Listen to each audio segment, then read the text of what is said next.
People who know me well enough, I don't think that they would call me a comfortable person. There's something that I've been chasing for most of my life in a pretty manic way. And the something is so vague that I can't help but think it might not exist. Like a psychogenic itch or something that I would like to think is purpose, but it could just as easily be a mirage that keeps me out here dying of thirst. This is a metaphor. A spiritual desert metaphor, FYI. So yeah, I was working a catering shift not too long ago. Let's not pretend that I don't cater. I do from time to time, and I'm grateful for the income. But yeah, if you're a creative, you know that pink collar work can be salt in the wound sometimes, but I feel like I'm in a phase right now where I've suffered enough ego deaths to where I don't really mind it much. Yeah, I just hope I don't start identifying with the work more than I already do. Like raising my hand at staff meetings to address problems with the POS system, single-handedly prolonging the meeting, pissing off the younger staff members who, you know, probably still have dreams of better things to come. But we'll see, you know. So yeah, if you're like me, you cater, you bartend, you wait tables at restaurants with management styles that vary so widely, it gives you shell shock. Sometimes the managers aren't there, like you never see them, you question whether they exist. And then other places the managers are too there, like omnipresent and hovering over you, asking why you didn't put share plates down on table 13. Or lecturing you about the new BevNap policy. Yeah, BevNap is the industry's pet name for beverage napkin, and the day it stops putting a bad taste in your mouth is the day that your spirit is irreparably compromised. Anyway, I'm catering this event. It was a commemorative luncheon for the Prince of Interior Designers, Mario Botta, as I recall, and Martha Stewart was there.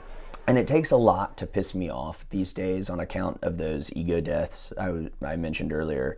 But there was an event photographer there, my age and build, carrying himself with poise, grace, and something else I couldn't put my finger on, but I was not a fan of. And yeah, he wore a loose-fitted t-shirt. He was sporting his sleeve tattoos, the whole nine. He clearly elicited enough respect from the powers that be that he didn't have to follow a dress code, whereas I had to wear a Mandarin collar suit and hold a tray of champagne flutes to be snagged by guests who weren't expected to look me in the eye. Yeah, so here I am, a living, breathing drink stand, and this shutterbug is dancing around the room, going wherever he pleases, stealing candids from all of the fakes, and I mean all of us. He made his way over to me and started snapping photos of me holding drinks, just like gawking at me through his viewfinder as I stood there like the Queen's Guard, hating myself, or telling myself that I did. And instead of turning the camera on himself, showcasing how canonized his life has shaped up to be, he's taken photos of me, immortalizing me as a butler. I wanted to grab him by his pompadour and sling him into Martha Stewart. Yeah, and I don't even have beef with her, okay? I just feel like that would add a little bit more weight to the whole thing. Toss him like a sack of bird feed onto their table, watch the grand dams tumble back like dolled up bowling pins. But that's not what I did. I just gave him my best angle, hoping my jawline was coming through that day. And yeah, that's what we do. Pink collar men like us, we compromise our spirits, and then if we're D-list vloggers like I am, we go home and film ourselves in our own light. We try controlling the narrative that nobody else seems to be keeping track of, our narratives, respectively. That's the important part here, and we shouldn't gloss over it. Ourselves. We should be keeping track of ourselves. Feel your humiliations as acutely as you feel your glories, because that is your story. That's your arc, and if you're not there for it, nobody else will be. And if you try changing it in your head, part of you is going to call bullshit, and you're going to lose the most vital thing, which is self-respect. Self-respect. The cool thing about self-respect, probably my favorite thing, is that nobody else in the world has to think you want respect, and you can still have it for yourself. The universe can try to crush you, and you can say more weight, like Giles Corey. Isn't that cool? You can make a game of holding on to your self-respect when the universe is just shitting on you. I think that's cool. Yes, self-respect is utterly private in essence. I don't know, I just think that's cool. I'm gonna read you something from Joan Didion.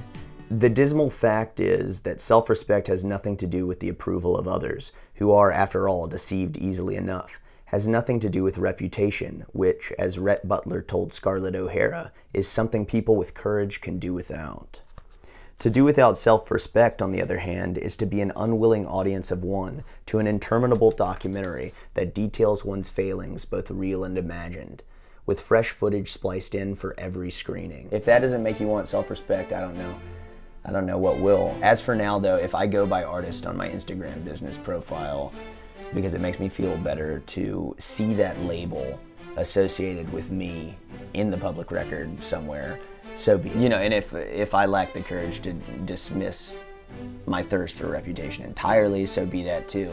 I have been open about my struggles with self-respect, and I feel like that's courage enough for the time being. And I'll even go as far as to say that I've lost some, and that it seems pretty oxymoronic to try and win it back through vlogging, through amateur vlogging. But that's what I do, I make videos. I vlog.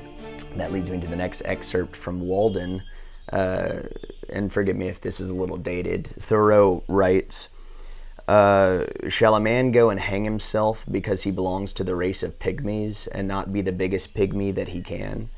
Let everyone mind his own business and endeavor to be what he was made. Why should we be in such desperate haste to succeed in such desperate enterprises? If a man does not keep pace with his companions, perhaps it is because he hears a different drummer. Let him step to the music which he hears, however measured or far away. It is not important that he should mature as soon as an apple tree or an oak. Shall he turn his spring into summer? Yeah. So yeah, there you have it, folks. If it sounds like I'm trying to justify my medium to you, I am, which is gross, but yeah, you heard what Thoreau was saying. Let your callings guide you, and don't conflate rank with worth and all that. And yeah, be yourself, because if you won't, who will, all that stuff. I am using a third party to tell you all this because I don't feel like I can lead from example here, because who knows if I respect myself. I love myself. I'm very invested in my successes and failures, but respect? I don't know. I pride myself too much on self-confrontation and, you know, being analytical to know for sure, I think. And I've read Dostoevsky's Notes from the Underground, which, to be sure, gentlemen, my jokes are in bad tone, uneven, confused, self-mistrustful, but that is simply because I don't respect myself. How can a man of consciousness have the slightest respect for himself? No, how is it possible, how is it at all possible for a man to have the slightest respect for himself if he has presumed to find pleasure even in the very sense of his own humiliation? Yeah, I love this book. It does a good job of showing the inner dialogue we face in isolation. Very exhausting, contradictory stuff. And I think that's why it resonates with so many people, including myself. People like to think of themselves as alienated and complex. And I think that's why the Joker won so many awards, because people, you know, think it's for them. Anyway, yeah, you can find this book and the two others that I read from in the description. A link to them, and full disclosure that I'm trying affiliate marketing here. So yeah, if you enjoyed this vlog entry, please like, share, and subscribe. I need to feel validation, I think, in order for me not to get burnt out on this. So do your part.